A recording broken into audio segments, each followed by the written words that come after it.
Students, welcome to my YouTube channel wings of education. तो पिछले lecture में हमने फर्स्ट यूनिट का first sub unit introduction complete कर लिया है और आज हम स्टार्ट करेंगे सेकंड सब यूनिट सिस्टम ऑफ यूनिट्स। आगे बढ़ने से पहले अगर आपने मेरे चैनल को सब्सक्राइब नहीं किया है तो सब्सक्राइब कर दीजिए और बेल आइकन को भी प्रेस कर दीजिए ताकि मेरी सारी वीडियोस की नोटिफिकेशन आपके पास पहले आ जाए। चलिए स्टूडेंट्स, तो हम लोग स्टार्ट करते हैं सेकंड सब यूनिट के फर्स्ट टॉपिक से। तो फर्स्ट टॉपिक है फिजिकल क्वांटिटी। फिजिकल क्वांटिटी क्या होता है? A quantity which can be measured directly और indirectly is called physical quantity. कोई भी क्वांटिटी है, अगर आप उसको डायरेक्टली और इनडायरेक्टली मेजर कर सकते हो, जैसे किसी भी बॉडी का मास, कोई भी एक रॉड है उसकी लेंथ, ठीक है, तो आप उसको मेजर कर सकते हो, इधर आप उसको डायरेक्टली मेजर करो या इनडायरेक्टली मेजर करो, तो वो हम बोलते हैं कि वो क्या है, physical quantity. That is called physical quantity. अब हम लोग डिफाइन करेंगे यूनिट को। Define unit and numerical value of physical quantity. Physical quantity में टू थिंग्स बहुत ही ज़्यादा इंपॉर्टेंट होती हैं। एक होता है यूनिट, जिससे हम लोग उस फिजिकल क्वांटिटी को एक्सप्रेस करते हैं, जैसे कि मास है एक फिजिकल क्वांटिटी, इसको मैं इसके यूनिट के साथ एक्सप्रेस करूंगी केजी और ग्राम, ठीक है। सेम वे हमें इसके लिए कोई न्यूमेरिकल वैल्यू भी चाहिए, लाइक कितना मास, 25 kg, 2 ग्राम, हाउ मच, ठीक है। A unit is a quantity with which a physical quantity of same kind is compared for measuring it। एक यूनिट एक ऐसी क्वांटिटी है जिसके साथ हम फिजिकल क्वांटिटी को क्या करते हैं, मेजर करते हैं। उसको पहले कंपेयर किया जाता है, उसके बाद हम उसको मेजर करते हैं। For example, measuring of physical quantity से एक्स, कोई भी एक हमारे पास फिजिकल क्वांटिटी है X, two things are required. अब इस क्वांटिटी को मेजर करने के लिए हमें टू थिंग्स की ज़रूरत है। मैंने पहले ही बताया था, एक यूनिट और दूसरा नंबर या कोई भी न्यूमेरिकल वैल्यू। तो यूनिट की कैसे ज़रूरत है? Unit in which physical quantity is expressed. हम उस फिजिकल क्वांटिटी को, मास है, लेंथ है, टाइम है, वेलोसिटी है, कुछ भी है, हम उसको उसके यूनिट के साथ ही एक्सप्रेस करेंगे। मास है तो केजी के साथ एक्सप्रेस करेंगे, लेंथ है तो मीटर के साथ एक्सप्रेस करेंगे। नेक्स्ट आता था नंबर और न्यूमेरिकल वैल्यू। तो नंबर और न्यूमेरिकल वैल्यू की भी इंपॉर्टेंस है। ये हमें पता चलता है कि कितनी क्वांटिटी है उस फिजिकल क्वांटिटी की, राइट। 2 kg मास है, 1 मीटर की रॉड है, तो ये हमें न्यूमेरिकल वैल्यू से ही पता चलता है। तो अगर हमें किसी भी क्वांटिटी, मान लो फिजिकल क्वांटिटी एक्स को मेजर करना है, तो हम उसके नंबर और उसके यूनिट को क्या करेंगे, मल्टीप्लाई करेंगे। ये N means number and U means unit. अब इसकी एक कॉमन एग्जांपल है, लेंथ ऑफ रोड हमें दी हुई है 4 मीटर, ठीक है। तो लेंथ ऑफ रोड कितनी है, 4 मीटर्स।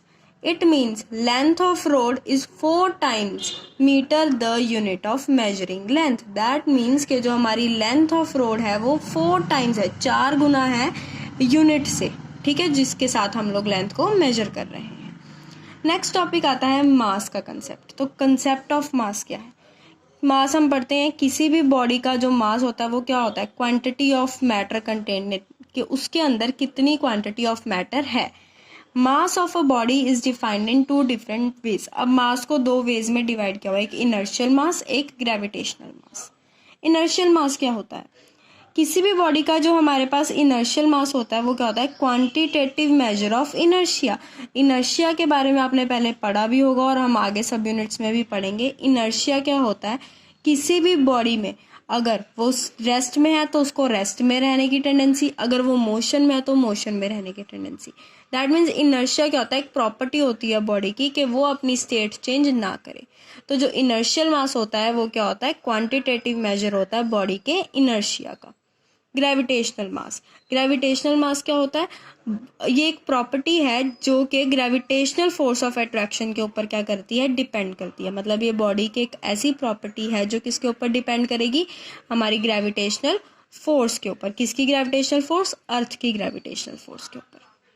सो मास का यूनिट क्या होता है? मास का यूनिट होता है किलोग्राम्स, ठीक है। मास का यूनिट होता है किलोग्राम्स, ये आपको लर्न करना है। अब आता है लेंथ का कंसेप्ट। लेंथ का कंसेप्ट क्या होता है, the extent of separation or distance between 2 points in space।